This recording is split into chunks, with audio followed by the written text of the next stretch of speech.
Hello road lovers, pitch ধরা রাস্তায় আপনাদেরকে স্বাগতম। আপনারা দেখছেন আপনাদের ইউটিউব চ্যানেলে রোড কিপার, আর আমি আপনাদের হোস্টার দোস্ত বিজয়।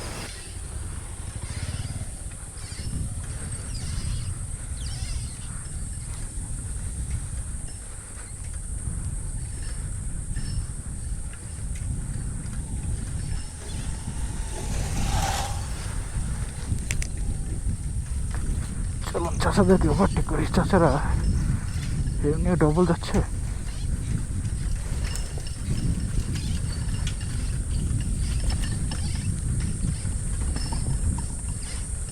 তারপর গাড়িতে সাইকেলে মালপত্র রয়েছে।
ঠিক আমাকে একটা বিশাল ভাঙা রাস্তা বের হতে হবে। ও এটা না, এটা না, ভাঙাচোরা রাস্তা বলতে আমি সামনে বোঝাচ্ছি।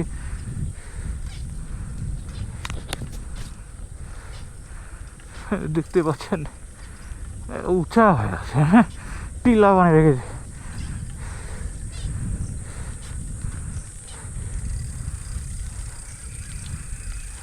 এখন কোন দিকে যাবো? এদিক দিয়ে আই থিঙ্ক বের হওয়ার রাস্তা আছে। জি, ক্যামেরা ভিডিও, এটা ভিডিও করার জন্য। আচ্ছা, দিক দিয়ে আপনার পিছন দিক দিয়ে বেরোন যাবে এই রাস্তায় না? আচ্ছা, ধন্যবাদ। এটা ব্লগ করি, ইউটিউবে ছাড়া হয়।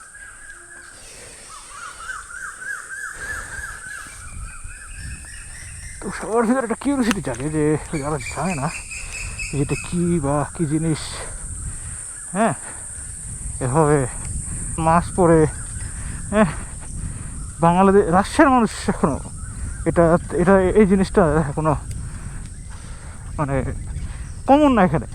এক কথায় আপনি ঢাকাতে যান, সেখানে এই ব্লগ করা, এই ক্যামেরা নিয়ে ঘোরা, হ্যাঁ, আপনি এটা এটা এক মানে কাইন্ডলি কমন একটা জিনিস। যে আপনি যদি ঢাকাতে 100টা বাইক দেখেন, 100টা বাইকারের মধ্যে বা 100টা সাইকেলিস্টের মধ্যে দেখবেন যে 10 জনই দেখবেন যে আপনার যে তারা ক্যামেরা নিয়ে ঘুরছে।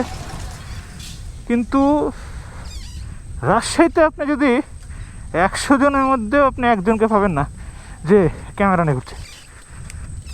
তো তাহলে বুঝুন, যখন আমি 100 জনের মধ্যে একজন নেই যে ক্যামেরা নিয়ে ঘুরছে, তাহলে সেখানে যখন আমাকে যখন মানুষ দেখছে যে ক্যামেরা নিয়ে ঘুরতে, তখন তাদের কাছে একটা, আমি এদিক দিয়ে বাড়ালাম, এদিক দিয়ে না, ওদিক দিয়ে আর একটা রাস্তা ছিল, রাস্তা ভুল করেছে, অবশ্যই সমস্যা নেই।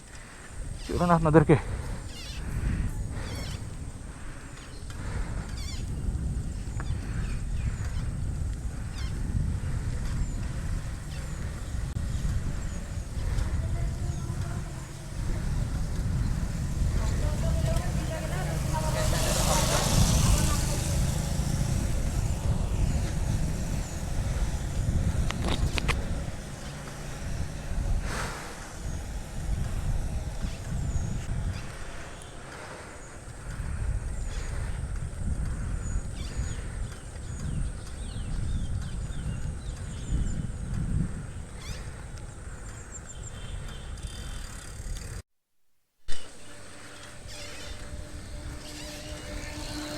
এমনভাবে তাকায় যে মানে তাকানোটা খুব অড লাগে, খুবই অড লাগে। এতটাও তাকানোর প্রয়োজন নাই তো। আমি বুঝি না যে তাকানোর দুই ধরন আছে, একটা কেউ ভালো লাগেছে দেখে তাকাচ্ছে, আর একটা তাকায় যে আজীবভাবে তাকায়, খুবই অড লাগে যে কেন জানি না এতটা আজীবভাবে তাকায়। এই সোশ্যাল মিডিয়ার যুগে যেখানে সব কিছু সোশ্যাল মিডিয়ায় আওতাভুক্ত, তা সেও জানে ফেসবুক ইউটিউব সম্বন্ধে, সে ব্যক্তিটাও শুনেছে, তারপরও তারা যেন এমনভাবে তাকায় যে না জানে কোনো আজীব জিনিসকে তারা দেখছে। মেঘাচ্ছন্ন হয়ে গেছে অলরেডি ভার্সিটির উপরে। সিরিয়াসলি ভার্সিটির উপরে না, ওইদিকে মেঘ আসলে দেখে কাছে মনে হচ্ছে, কিন্তু আসলে দূর আছে, দূরে। এই রাস্তাটা এখনো ভালো না।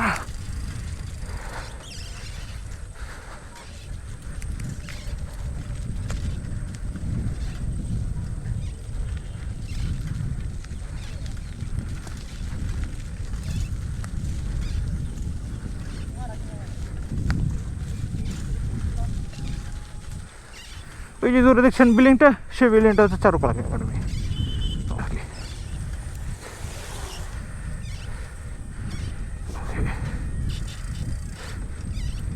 আমার এখানে একটা লুকিং গ্লাস লাগিয়ে দিতে হবে, পিছন দিক দিয়ে সবসময় ঘাড় ঘুরে ঘুরে দেখা একটু মুশকিলই হয়ে যায়।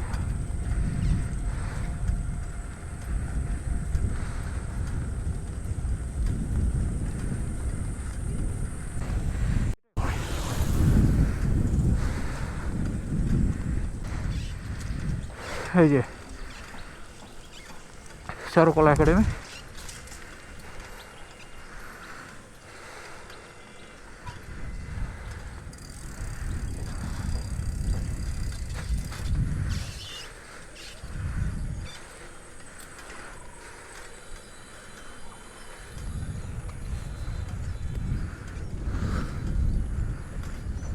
মেঘ ধরে আসছে। আমি ভাবছি নিরাপদ দূরত্বে চলে যাওয়াটাই আমার মনে হয় বেটার হবে।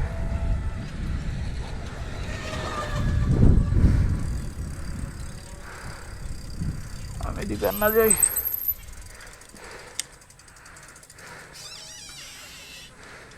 এই বট গাছটা আমি অনেক ছোটবেলা থেকে দেখি, এখনো আছে, খুব ভালো লাগে দেখে।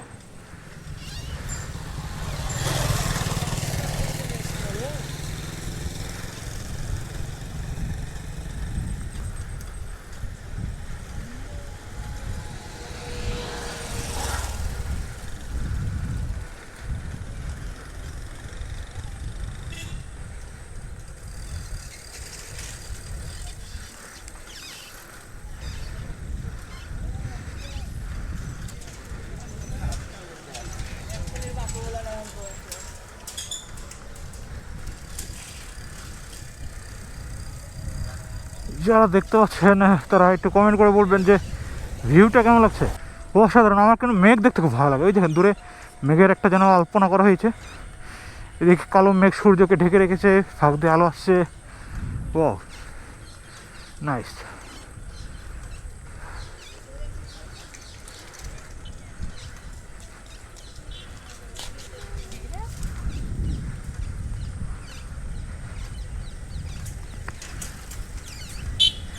রাজশাহীতে ব্লগিং না এখনও আনকমন, এখনও রেয়ার, খুবই রেয়ার।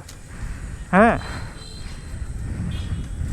মানে এরা মনে হয় বছরে একবার হঠাৎ করে দেখে কোনো কাউকে ক্যামেরা নিয়ে ঘুরতে।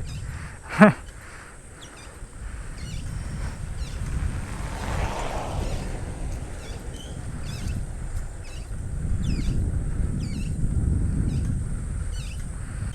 আমি আমার social life and personal life কখনোই এক করবো না, কারণ আমি বহু বহু এরকম দেখেছি যারা সোশ্যাল মিডিয়াতে অনেক নাম কামিয়েছে, কিন্তু তারা সোশ্যাল লাইফ আর পার্সোনাল লাইফটাকে এক করার ফলে তার সোশ্যাল লাইফে কোনো ছোটোখাটো একটা ভুলও তার পার্সোনাল লাইফকে হেল করে দিয়েছে। কখনোই না। তো এই যে ফেম ফেম কামানোর চক্করে, পপুলারিটি, সেলিব্রিটি হওয়ার চক্করে নিজের সোশ্যাল লাইফটা আর পার্সোনাল লাইফটাকে কোল্যাপ করে ফেলেছে, মানে একসাথে করার ফলে তাদের এই যে এখন হেল লেগে গেছে। হ্যাঁ, বুঝতে পারছে এখন কেন তারা তাদের সোশ্যাল লাইফ আর পার্সোনাল লাইফটাকে এক করলো।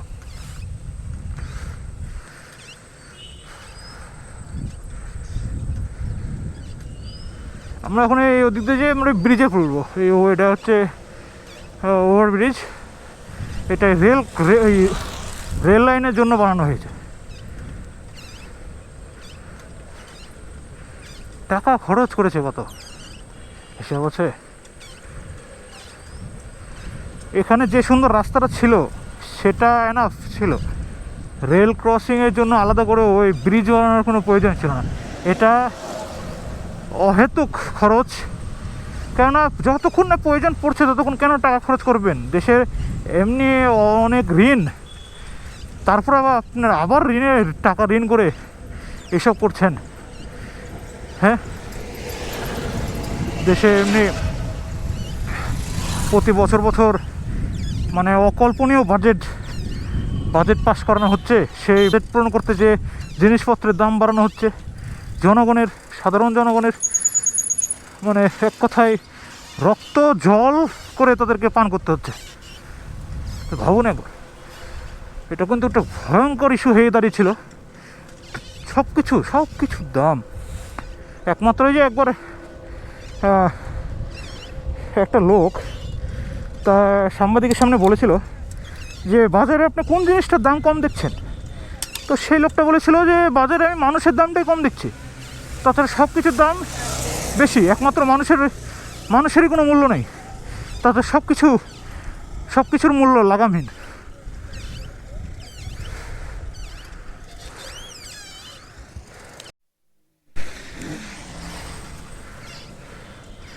গাদি টাকা খরচ করে এটা একটা জাস্ট মানে কাজের কাজ তো এখানে হয় না, খালি বিনোদনের একটা জায়গা। That's it. বিনোদন হয়, মানুষ আসে এই যেরকম করে বেড়াতে আসে, সবাই একটা সময় কাটায়। যারা সাইকেল নিয়ে আছে তারা সেই সাইকেল নিয়ে উঠে আপ হিল অ্যান্ড ডাউন হিলের একটা যে মজা, সেই মজাটা নেয়। হ্যাঁ, কিন্তু কাজের কাজ কিছুই হয় না। মানে এটা যে পারপাস তৈরি করা হয়েছে সেই পারপাস পূরণ করে না, তাছাড়া অন্য আদার্স বিনোদনমূলক পারপাসটা পূরণ করে।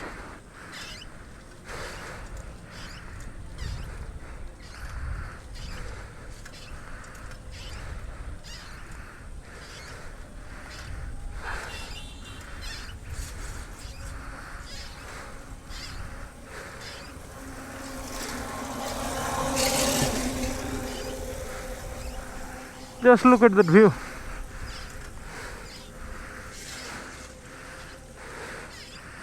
দেখ, এখন যখন বানিয়ে ফেলেছে তখন আর কি করে, কাজে তো লাগাতে হবে।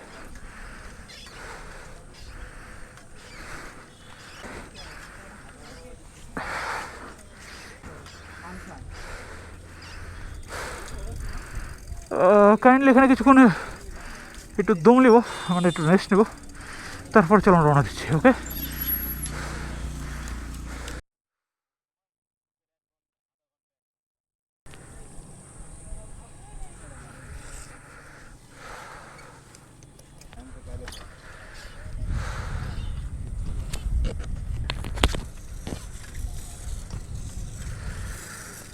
সো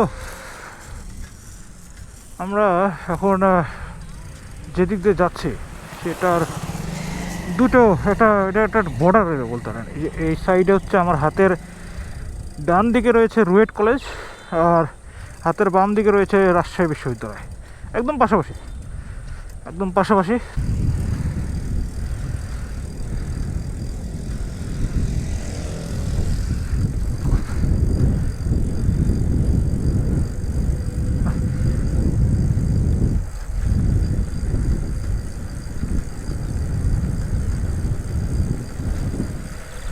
সো এই সাইকেল নিয়ে যখন আপ হিলে ওঠার পরে ডাউন হিলে নামার যে মজাটা, সেটা অনেক সাইকেলে বোঝা যায়, বাইকে বোঝা যায় না। সত্যি কথা, বাইকে আপনি কোনো মজাই পাবেন না। বাইকে জাস্ট আপনাকে ইঞ্জিন আপনাকে টেনে তুলছে, ইঞ্জিন আপনাকে নামাচ্ছে, কোনো মজা নেই। কিন্তু সাইকেলে আপনি যখন নিজেকে কষ্ট করে প্যাডেল করে যখন উপরে উঠবেন, সেই সময় যে এরকম মানে রিল্যাক্স একটা নামার যে মজাটা, সেটা একমাত্র এই সাইকেলে পাওয়া যায়, অন্য কোনো আপিলের পরে ডাউন হিলে যে মজাটা, এটা একমাত্র সাইকেলেই এই অনুভূতিটা রয়েছে। ঠিক আছে,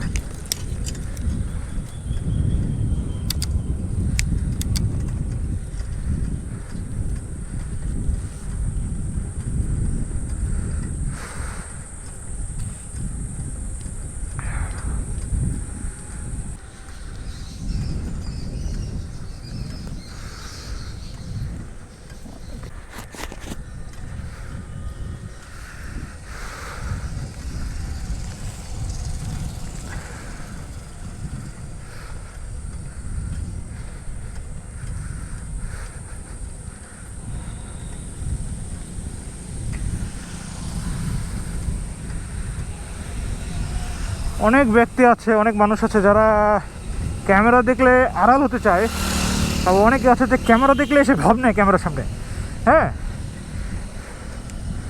আবার অনেকে আছে যে ক্যামেরা দেখে মানে আড়ালও হয় না, ভাবও লাগে না। ঠিক আছে, তারা এমন ভাব করে যে কেন এটা একটা অপরাধ, মানে কিছু বলে না, কিন্তু এমনভাবে তাকায় যে তাদের তাকানোতে অনেক কিছু মানে মাথায় খেলে যে কী ভাবছে সে। হ্যাঁ, যেভাবে তাকাচ্ছে আমার দিকে সে ভাবছে নাকি। এটা রাজশাহীতে এটা এখনও ওটা এই জিনিসটা মানুষের মধ্যে এখনও আসেনি যে ব্লগিং, হ্যাঁ, তারপরে আপনার কন্টেন্ট ক্রিয়েটর, ইনফ্লুয়েন্সার, এগুলো রাজশাহীতে মানে যে কোনো জিনিস রাজশাহীতে খুব ধীরে, সব কিছুরই প্রভাবটা রাজশাহীতে খুব ধীরে আসে। এখন আমিও বহু সময় ধরে প্ল্যানিং প্রোগ্রামিং ছিলাম যে আমিও হয়তো কন্টেন্ট ক্রিয়েটর হব, ব্লগিং করব। তো ক্যামেরাটাই বড় ইস্যু ছিল। ক্যামেরাটা মানে কেনার জন্য টাকা পয়সা একটু, যাই হোক, অ্যারেঞ্জ করার পরে ক্যামেরা কিনলাম। ক্যামেরা কিনতে পারিনি, তার মধ্যে আবার এরকম একটা দেশের অস্থিতিশীল পরিবেশ। তো আজকে হয়তো এটা আমার হয়তো 6 নম্বর কি 7 নম্বর ভিডিও হবে আজকে। হ্যাঁ,